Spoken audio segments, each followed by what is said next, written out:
Thank you. Welcome. Seems like it was just yesterday since we've all been in these seats. So, Town Council and School Committee joint work session. Today is Wednesday, January 11th. Time is 6:35, and this is our third capital improvement program meeting, plan meeting. So if we could all please stand for the Pledge of Allegiance. To the flag of the United States of America and to the republic for which it stands, one nation, under God, indivisible, with liberty and justice for all.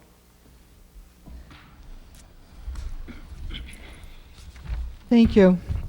And for our listening audience, we have discussion of the Capital Improvement Program 2012, 2013 to 2017, 2018. And long-term financial programs, the school program is tonight, and proposed capital budget for the school program, and school committee proposed capital improvement plan. And then if there are any other matters of interest, we can bring them to the table. So at this time, I'll turn it over to if Mr. Alfred has any opening remarks, and then we'll turn it over to the superintendent.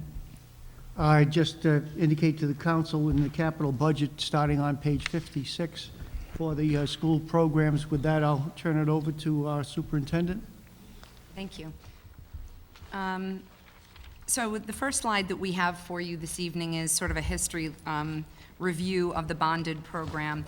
Prior to 2009, since the facilities audit, we had budgeted $1 million annually to repair facilities. And then beginning in 2009, projects were budgeted every other year in order to maintain the facilities. As you can see, 2010 is an unscheduled year with no planned projects. 2011 was an off year due to the uncertainty in state revenue. 2012, an unscheduled year with no projects planned. And what we're speaking about this evening, fiscal year 2013, all projects delayed an additional year due to continued poor economic conditions.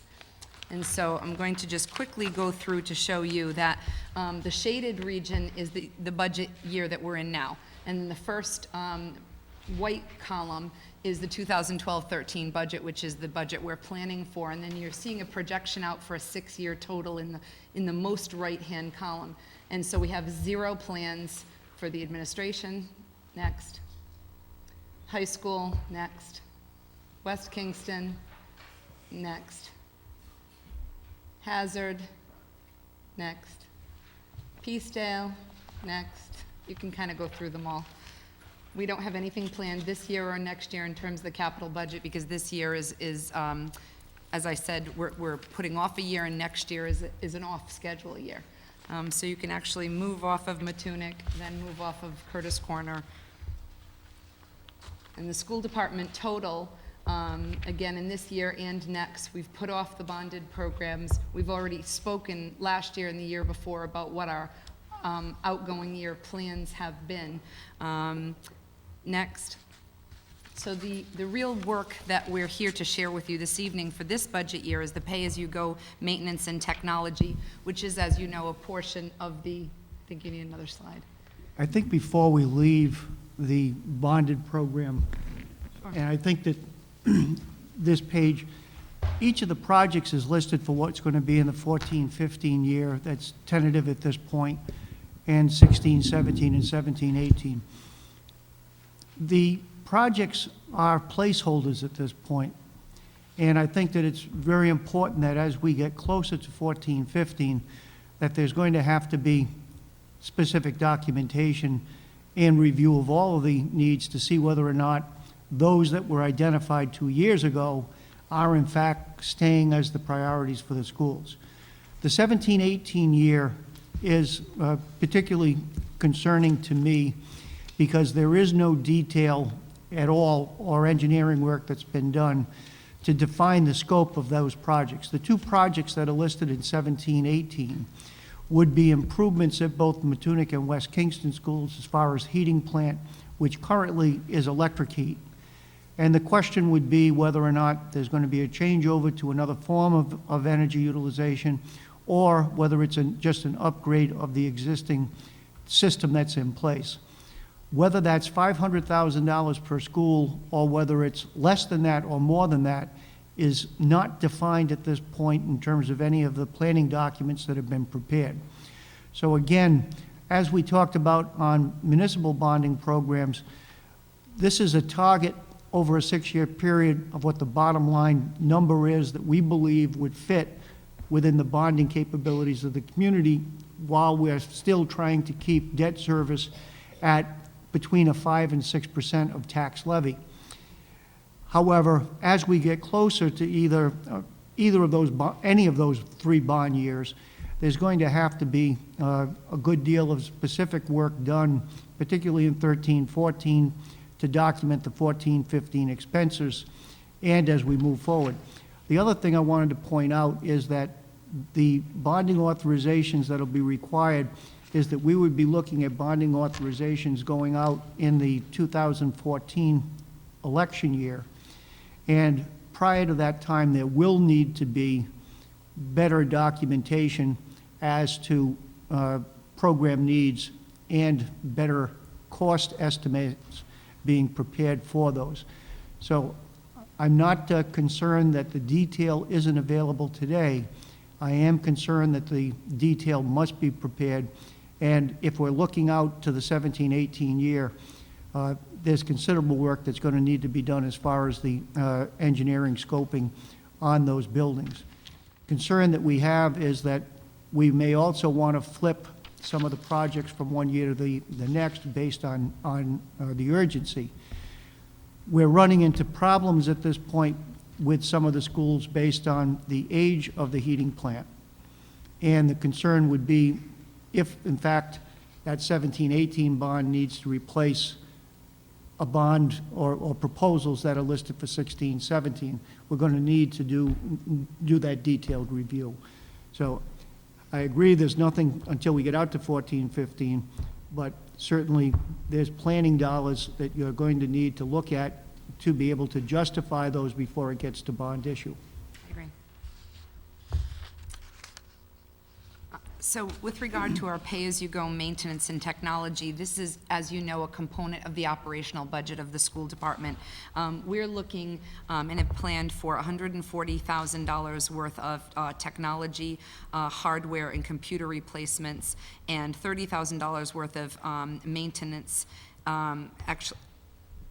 Actually, this is what we did last time. And an additional, we had last year an additional $70,000 in computer labs that was actually budgeted in the amount of $240,000 last year. But if you recall, we prepaid $70,000 worth of computers. So when you're looking at the projection in the later slides of how much our base was last school year and what we're budgeting for this school year, it looks as if we've made a significant jump in our requests. That's not actually what happened. Our bottom line mirrors what we needed last year, but we did have the opportunity to do a prepayment on some of the technology last year.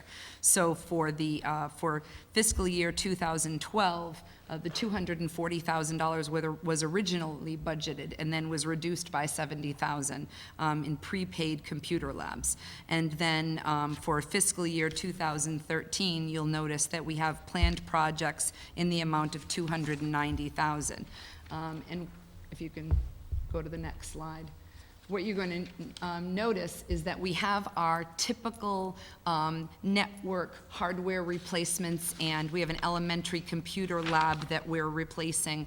But the significant funding as a part of our operational budget in maintenance has to do with resurfacing of the running track. So when we had in the past, as Mr. Alfred alluded to, we pre-plan and imagine what a cost feature would be to keep updating the track. We put that off, and therefore at this point the portions of the track are starting to deteriorate, and so it's a more costly feature for us this year. Mr. Rashat had a very detailed conversation with the athletic director and has details on the track if you'd like to hear it. But in a sense, putting off this project, which we did consider, would mean that we would either render the track unable to be utilized for meets and competition, or we would render the track to be a much more costly endeavor to bring up to the level where we could use it for track meets. So the school committee has planned these as our priorities. Next. And this shows you that 6-year projection. I'm sorry that the print is very small, but you're noticing that in the area of technology, 2012, we purchased telecommunications, program support, administrative computers, computer equity replacement, and network hardware with a total of $140,000. In this budget year, we're projecting elementary computer lab, the same sort of replacement pieces of hardware in order to come to a bottom line of $155,000. And then on the next slide, and you might have to sort of jockey back and forth between the two, the rest of the district projects, which we would categorize as maintenance projects, where we have not done painting, sorely needed, but it has not been a priority, unfortunately. And we have had the good fortune of, in some cases, having parents who have come forward to volunteer to paint in some of our schools, or having the students in some sort of a philanthropic endeavor come forward and paint. We did do the vehicle replacement this year. Actually, at last night's school committee meeting, the school committee approved the bid to purchase the vehicle replacement for the snow plowing. And so you're seeing that we're really not doing anything in maintenance other than the track resurfacing, which is estimated out at $135,000. I think one of the comments I would make is that in the budget that was prepared by the school committee last year for the capital program, the track was estimated at $85,000. And I guess what I'm trying to understand is how we went from the 85 to the 130. Just to go back a ways on the history with the track, I think it was back in '03, we did a refurbishment of the track, which included the base, the asphalt base, put a new rubber coating on, and then restriped it. Since then, in last year when we were looking at it, we were looking at the new rubber coating to go on the track, and then a complete restriping over the new coating to line it all for meets. And what we've noticed since the 80,000 of last year is that the base is starting to crumble.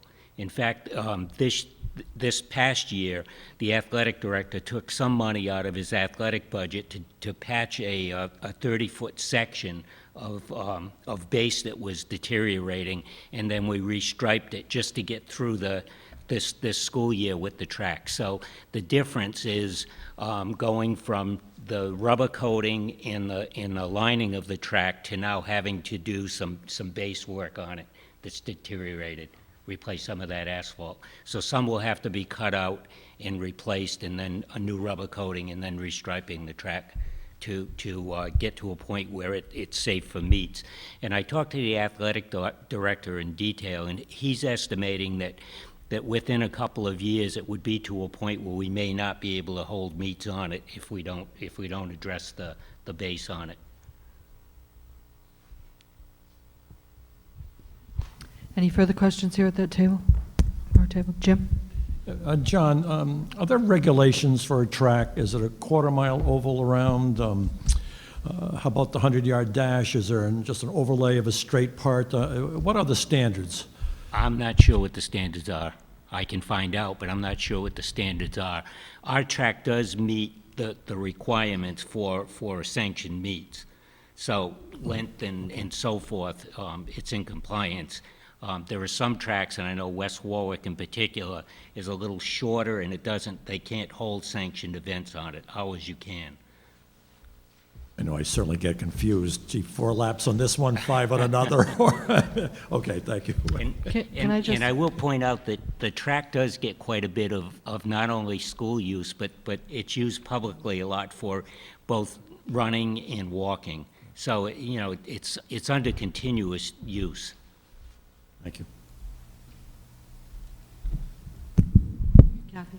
I have to say that I walk on that track frequently, and yeah, it definitely needed some work and definitely needed to be done. And my niece a couple of years ago was a hurdler and coming down that straightaway. Even she would complain that she didn't want a particular lane. I think it was 3. When you get down to the bend, almost to the parking lot on that curve there, it was really starting to wear away. And she hated that lane if she ever got put in that lane. So, I mean, the runners know it. Maybe it's an advantage for South Kingstown. Maybe we keep it under wraps. But I know that was like the death lane for them because they, coming off the hurdles and landing on it. If you just didn't judge it right, you'd be in a little bit of a ditch there. So I'm glad to see it resurface, and I have to say I see a lot of people using that track. I've been there at the crack of dawn. I feel like sometimes walking on it, or very late at night, but very well used track. So we're worth investing in it. Carol? Kristen, how old is the track, do you know, or John?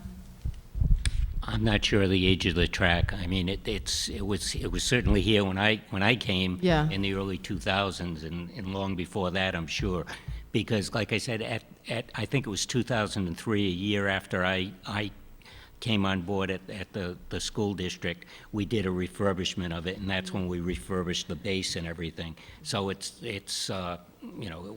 was used and abused before that to a point where it was worn. And what's the usual lifespan of a track? Do you have any idea? The coatings, usually you can expect 3 to 5 years on the rubber coating, and then it starts to deteriorate. And if you don't replace that rubber coating, then that's where you start destroying the base, the asphalt surface. As far as the base goes, it depends on who you talk to. The last company we dealt with said to expect about 10 years out of it, and then you have to start redoing and patching the base. But the more water that can penetrate, the quicker that base will erode. Thank you. Jim? Yeah, John, along those same lines, are there some drainage issues inside the oval, outside, that affect various parts of the track? Last time we did the renovation back in the early 2000s, we did do some work around there. We had some pits and, some sand pits and stuff for different events that were close to the track. We took those out. That was regraded to take water away. So it's not a standing water problem or an erosion problem. It's just the wear and tear on the track. The coating wears thin, and then the water starts to penetrate. And just from my first question earlier, is there a standard width, like 8 lanes worth, like we see in the Olympics? What's standard state-wise? What's required? I'm not a cross-country or track star, so I can't answer it, but I can get you the details on it and send it over. If you would, thank you. Yes. We could make arrangements to go take that walk on that track, Jeff. I was trying to get him to walk. That's true. Carol? I just have We'll one more pick a question. rainy, cold evening. What is I'll go the, for a walk. John, what is the base? It's not cement, or is it? No, it's asphalt. Oh, it is asphalt, and then you put the rubber over it? Then the rubber goes over it. doesn't, and then it the- feels the like rubber. striping, the painting goes on the rubber. Yeah, oh, okay. I'm sure that resurfacing this and will absolutely, prevent injuries for the students and definitely be an asset to the community. Kathy?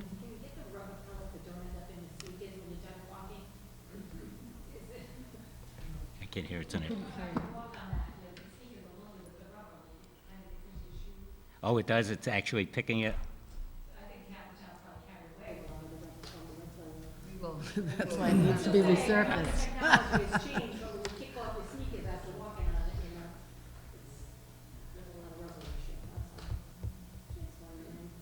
We'll pass that along. Try not to buy rubber that melts into your shoes. Yep.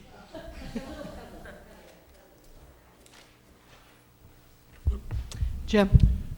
Does the contract, how much is taken up? Just the rubber surface for the new rubber surface, or they go right down through the asphalt? And is there some reclamation on this, or the whole thing?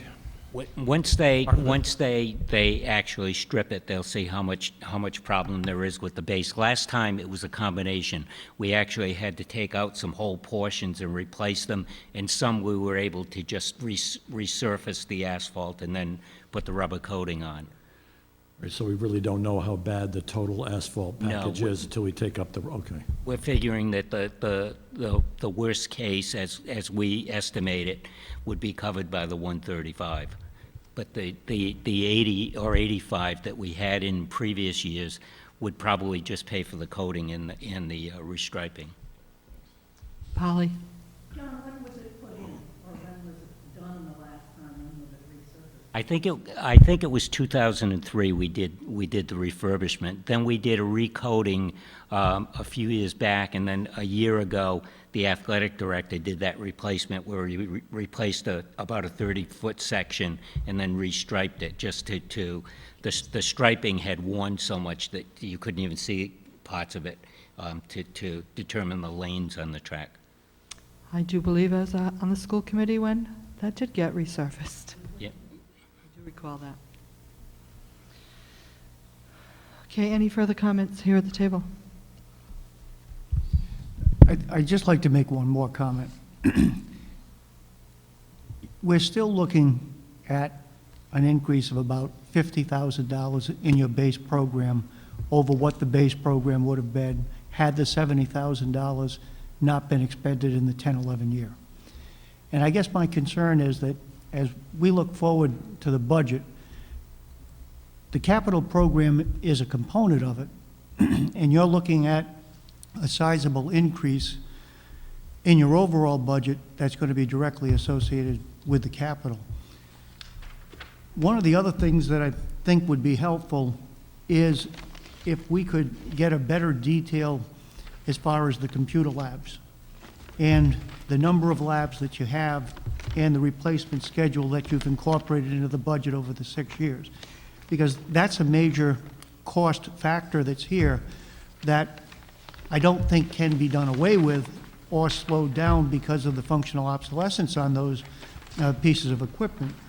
But what I'm trying to get a better handle on as we go forward is, are we putting enough money into capital improvements or too much into it with the budgetary concerns that we have coming up with the next year?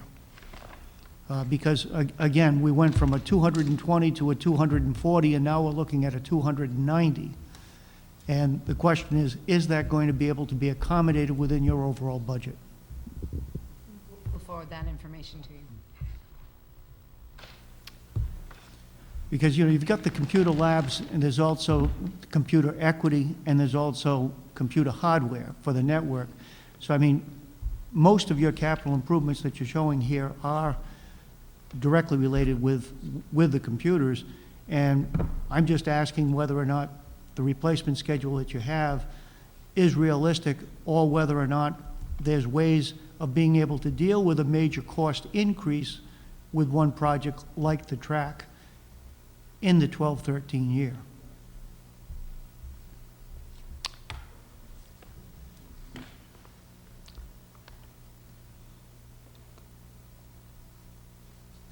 Kristen, I just had a couple more questions as well. I'll just give you a minute to. I do believe that the Mr. Alford, Town Council, will be getting the school committee budget. Is it the projected date? Is Valentine's it Day. Okay, February 14th. Our Valentine's gift to you. Yeah, okay, just wanted to reiterate that. And the operating budget, is there any more information with educational aid formula coming down from the Department of Education?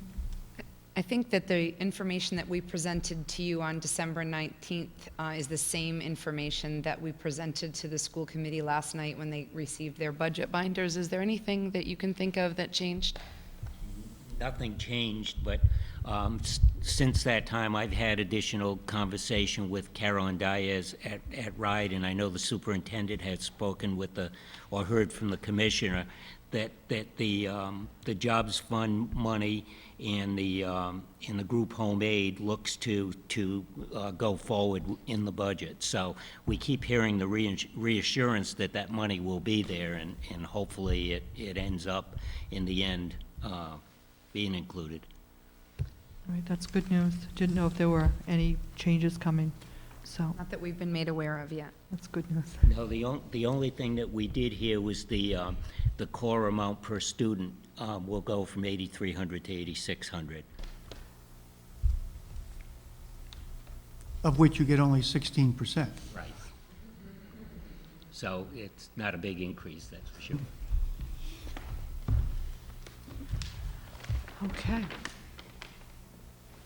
At this time, are there any more questions? Carol? I just wanted to ask some questions about the technology. Following up on what Steve was saying, last year it was 140 for technology. This year, 155. And it seems like,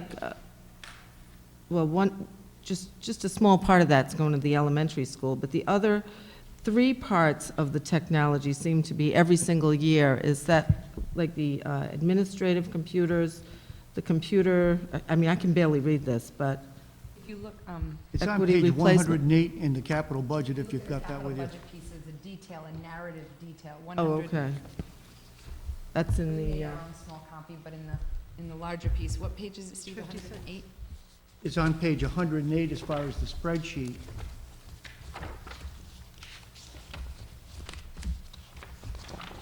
And the narrative is on page 102. all right, well, I'll look at that after that. So in a nutshell, what Sure. ends up happening is that there are certain, it's a replacement schedule of the student computers, a replacement schedule of the teacher computers, and a replacement schedule of the overall network features. And to be quite honest, it's very minimal in terms of we have a very long, drawn-out conversation with lots of data with our capital improvement team before they whittle down to something that really is bare minimal to meet our needs. And we want to avoid a crashing of an entire network or an entire grouping, or also avoid the fact that our technology personnel would be constantly sort of piecemealing pieces together. And so you're going to see it's pretty familiar. We try to juggle the labs so that we have them on a fixed replacement schedule, and then the administrative computers don't mean like mine and John's computers. Yeah. They mean like the teacher computers or the workstations within a classroom rather than a lab. And the equity and replacement just cycles in how much money we have to budget on an annual year to make sure that we have a certain a shelf life. So I want to say that we're purchasing mostly used computers, and that we bring them right to the mid to the end of their life. And what we've done to the replacement cycle for the labs in the schools is a 7-year replacement, and what we've tried to do is extend that out a little bit by taking the older computers out of the high school and the middle school labs and putting them down to the elementary school where they still may be adequate for that level, and then putting the newer, more powerful units in the high school. And so that allows us to stretch the life of the computers out a little bit that way. And then the computers in the classrooms, we're on a 4-year rotation. And recently, as the superintendent said, we've been able to alternate with some new computers and some used computers that are, the used ones are usually off lease, and they're probably a year and a half, or 2 years old. It's still very adequate, and the prices are about half of what the new computers would run. So we've been successful with that, and the guarantees have been pretty good on them. So the performance has been good. And the other thing I would just say is that when you look at 2012, you're not seeing $70,000 of computers that we bought, because that's the piece. There were 2 labs that we bought out of 11 funds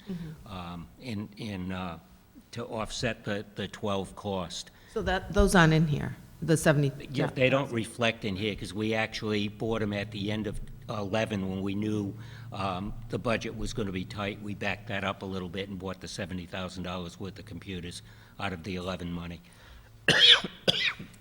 Kevin? To add one thing from the public standpoint too, I think a lot of people view a computer like a laptop you'd purchase at your home or something like that.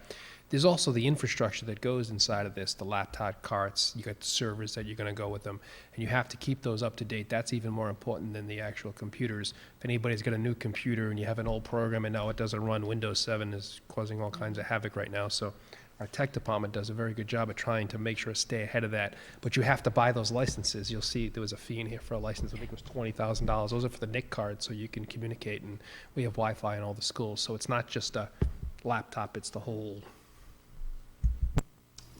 Thank you.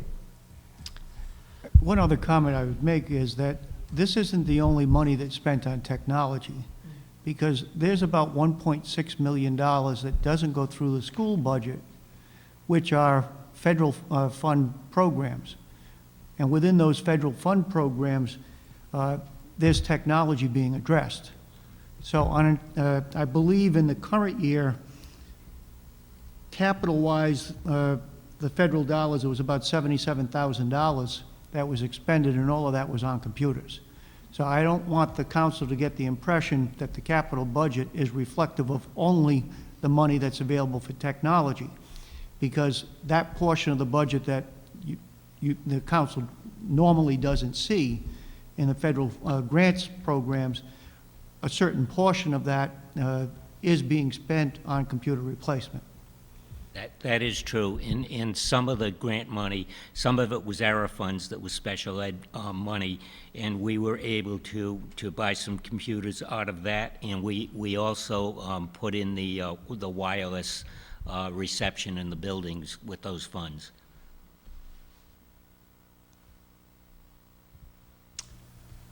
Okay. Any other questions here at the table? Jim? Yeah, John, are the kids from home, are they networked into what's going on during the day in the classrooms? Is there some, or at least to see assignments or follow what's happening? We have one of the best networked school communities, I think, in the state. We have a program called Parent Connect. If anybody's got kids in the school, Parent Connect allows a parent to log on to the system. They can see the homework that was given to the child. They can see the grades for the homework. Almost, I don't want to call it real time. What do they say? 1 week. It's most of the teachers are within 24 hours. So you can literally see, if you took a test, you can see your grade right away. And the parents can do it. It's totally, the parents have to sign up. There's a password, so on and so forth. But it's all networked in. So my son comes home from school almost every day and logs on and goes to the website and gets his work, down sheets, whatever he needs to do for his work. It's quite remarkable. He can even send emails to his teachers that night. Many a time my son will send an email at 5 o'clock at night and the teacher will respond that night. It's very common. And now with all the iPods, same thing. They're all networked in, so they can do it right from the classroom. It's pretty good. So we're one step away from a total virtual learning Well, world. I can speak additionally to, when we had the H1N1 concern, we were advised by the Rhode Island Department of Education to conceptualize some sort of a virtual participation if students were to be home for an extended period of time with some sort of pandemic episode.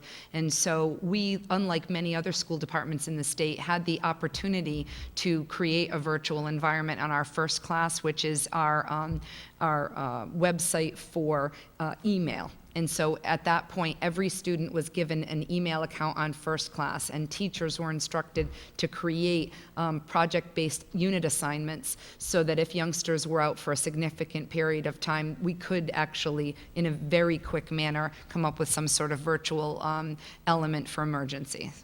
Is there some means-based to help those parents that maybe cannot afford the technology, or is everything such a reasonable price nowadays, or used equipment? Do you save that for some of those purposes? No, so in the area of the H1N1 time period, we thought through the fact that not all children would have access to home computers. And so we were planning to open up the schools one section at a time so that more than one child at a time would not necessarily be in close proximity with each other, but use the school as one community resource, and also getting in touch with the public libraries and other public agencies that had computers to make certain that youngsters without access at home could have access through a community-based environment. Thank you. Kristen, has that system been expanded to any students that are on homebound so that that child could actually be viewing pieces of the classroom? To my knowledge, I don't know of any students on homebound instruction that are utilizing that, but they certainly, both features could be enabled to assist a child in need. They would have access to the Parent Connect. I want to call it Student Connect because students use it as much as the parents do, quite frankly. They come in saying, no, I know exactly what my average is. I know what my assignments are planned. I know how I'm going to chunk my assignments. So it's been a very positive feature. And both features would be available to youngsters if they were ill at home. And then the comment that Kevin made with the iPads, they're linked into the schools now? No? The iPads, all the cell phones, all the iPods have a wireless feature. Well, I shouldn't say all. Most have a wireless feature. That wireless feature, so instead of, if you buy an iPad, for example, you can pay for a connection using Verizon or whatever else, or you can use a wireless connection for free. So you could use the wireless connection for free at our schools with our Wi-Fi's instead of paying for that. So if you carry an iPad or an iPhone into one of our schools, you could log on that network and get right on the internet like everybody else. And our technology director at the I guess, identification by some parents in our community have put the impetus forward to investigate a bring your own device policy, because we have youngsters who want to bring their Kindle to school because instead of lugging 3 or 4 books that they're reading at home, they'd like to just bring that very compact Kindle. And we have youngsters that want to bring iPads. I know that we've had the conversation. Yeah, that's why I'm bringing it up. So we are addressing that in policy. Doug Snow has assured us that that the new policy features will be ready to go before policy review in either May or June. Have invited parents to participate, teachers to participate on the committee, because sometimes it can be a scary feature in terms of classroom management and in terms of making certain that youngsters are attending to their textbooks and the lessons at hand. So we wanted to get everyone's perspective, but we went to conferences on Bring Your Own Device and talked about the features and the opportunities, rather than just, what would trouble us about managing those devices. And just to give the school committee and the town council some background knowledge, Kristen was gracious enough to meet for a full year with a group of parents and myself. It was a group with parents that had language-based learning disabilities, and that was actually one of the topics that came up with technology. And John Bellotta did come and address and did say that there was going to try to be some kind of a policy that the school department would adopt. So I'm glad to see that that's moving forward. And just on the side, I did bump into Terry Dean last night, and we have not dropped the ball. We will. We actually have a meeting date, so we will pursue that further. Whenever you're ready, we have our action plan, and we have folks ready to attend the meetings. They're very excited to participate. Thank you. Kevin? As a side note, I do this for my job. This is what I do for a living, is infrastructure design and infrastructure management for systems. For whatever reason, this community is blessed in that we have 2 of the largest players in the world in the backyard here. APC is the largest infrastructure design data center company in the world. They do about $1.4 billion in sales. I know Doug Snow interacts with them. They give us product to test. So we've got some of their servers, some of their products. My last employer, we did the same thing. I brought product in. My present employer, I brought product in and said, let's test this here. It's a good test base for me before we start putting it in the field. We also have Carousel Industries, which was based down in the mill, but they've moved to Exeter, West Greenwich. They're one of the largest installers of said systems also in the country. So these people live in our community, work in our community, we interact with these people. So we're actually very fortunate that we have that inbred knowledge to do that, and we've been getting some free products and hopefully some more. Okay, have we covered everything on the agenda here? Anybody have any other matters of interest that they would like to bring up before I open it to the public? I was going to ask Marissa to come and speak, but she's been picked up. Jim? I'm sorry, between ourselves and Steve, what, will we be voting on this capital budget ahead of the operating budget for the town? What's our planned schedule? You'll be adopting a budget, a capital budget for the town on the next council meeting. It has to be approved in January. However, what we have always done is the first year, the 12-13 year in this case, will be adjusted within the manager's budget and may in fact be adjusted within the school committee's recommended budget. So they could adopt a budget and show $290,000, and they could adjust that if, when they put their operating budget out in February, that they needed to reduce that, or they could increase it. But what you're adopting is for the 6-year program. There's going to be adjustments within it. I'm not sure that everything that we've got in the capital budget will fit within the operating program when I put the 12-13 year together.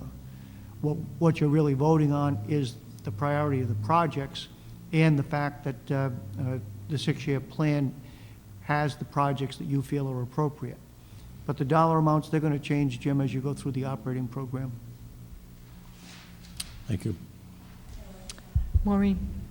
I just want to make a note that Rick Angeli, Scott Miller, and Tony Mega are all working this evening, and that's why they're not in attendance. Yep, I appreciate that. I know I talked to Tony tonight, and he said that he was still at the hospital dealing with some kind of trauma, so. Okay, I just want to say thank you, and I don't think that there has ever been capital improvement program meeting that has been this short, but this is what happens when there are lack of funds. But again, thank you to full school committee, Dr. Kristen Stringfellow and John and Steve and Alan and Andy and the whole town staff. Thank you, and the meeting is adjourned.